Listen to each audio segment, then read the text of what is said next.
Hey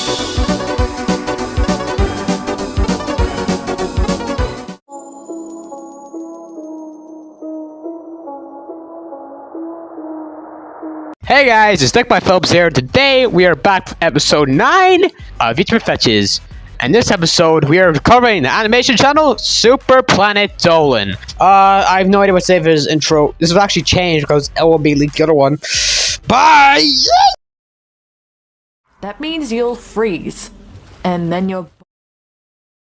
So basically, Planet Dolan actually has a unique style of content compared to the previous people we've covered on the series so far. I've said that before. Basically, their main source of content is this Q&A series where their fans send in questions that they want their characters to answer.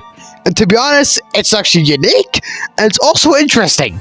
And there's been some pretty good questions as well, such as why do cats hate water, why do they feel cold when you get out of the bathtub, why is quicksand called quicksand when it's slow, and I also like how they never ditch the Q&A series, because they actually still do it to this day. And now we're going to ignore that to kind of focus on a different type of content they've been doing pretty recently. If you look at their channel bio, you might notice that there's a lot of missing posters, and that's because these used to be cast members, and they all disappeared. And recently they've been going on like bringing them back. They brought back this girl named Shima, for example. I don't actually know what they call this, but it's interesting to see these old characters come back. But anyways, that's it for this section. They aced this section in my opinion. Just smashed it out of the park. Next section. So, best to stay in the back. For this section, I'll be mainly focusing on the animation quality, as I don't think anything else actually matters here. I mean, the voicing is good, but the main thing I'm focusing on is animation. The animation is pretty damn smooth, and it also has a mix between cartoony and anime, which I think crosses over pretty damn well here. And if you look back at 2020, some of the lip sync was absolutely incredible. Like, look at this clip, for example. It's just so smooth! And they never really ditched their style either. I mean, yeah, it did change a little bit, like some tweaks here and there, but it's roughly remained the same throughout all 7 years of their runtime. And I can't say I've ever said that before in the series. Surprisingly, I've never seen a YouTuber in the series stick to the same kind of style, and I gotta appreciate it for once. I don't have much to say right now, so we're gonna bring on the checklist. Yes, I am doing this. Fuck off. Do they have a channel logo? Yes, and it's also pretty nice to look at. Do they have a channel banner? Yes, we've already seen this before. Do they have playlists to start their content? Yes, they do. Do they have clean thumbnails? Yes, they do. Are their channel sections sorted nicely? Yes, again, they are. So yeah, that's the new thing for this episode and series altogether. So yeah, hope you like that. And overall, good quality. Let's go to the next section.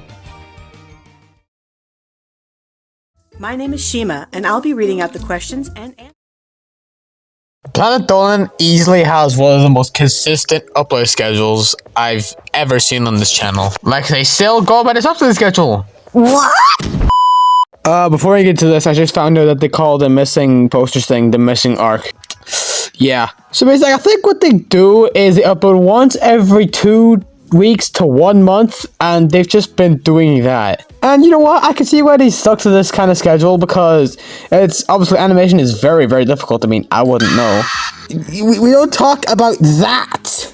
But I think But what makes me think it makes more sense is because they used to hire different animators to do the videos, and obviously sourcing them and getting them animated and all obviously takes a lot more time having a dedicated team of animators for that. And yeah, that's basically their schedule. I don't know what to say because there's nothing to say. And also because I just don't know. Anyways, let's go into our next section, which is, I think it's impact or something. I don't fucking know. Blow your mind with truth. Testing. Whoa! I'm on the radio! What the? Okay, so while I don't think Super Planet Dolan has had an impact generally on YouTube, I do think they had an impact on educational content. Mainly because I think it just sticks out amongst most educational channels, like maybe Brightside or Riddle. As you know, this has a more colorful aesthetic to it, and obviously it's anime, so it's gonna appeal a lot more. And they also have recognizable characters, so they're not gonna be forgotten about as easily as some other channels. So it's like they stick in the back of your head if you've watched a couple of their videos, like For me, example, I watched some of their videos back when I was like 9. Recently, I just thought about them again. I was like, oh yeah, I remember that channel. Decent channel. Obviously, I have extreme doubt that's actually what they go for, but it's just a thing to consider. And that's my thoughts on their impact. A memorable channel if you've seen them in the past. Anyways, let's go to our final section of the video. I simply refuse to believe that you are here right now and that you... So my final thoughts on Super Planet Dolan is they're actually a solid channel. Like, they stand out in the educational side of YouTube, and I think they're just fairly rated altogether. And with that, it's time for my score between 1 to 10. And my score is a 9 out of 10. Yeah, you may disagree with me, but I don't care. It's my opinion. Anyways, I'll see you in the next video. And there's some pretty good questions in there as well, such as what do you think? Do they have good and interesting thoughts? But what?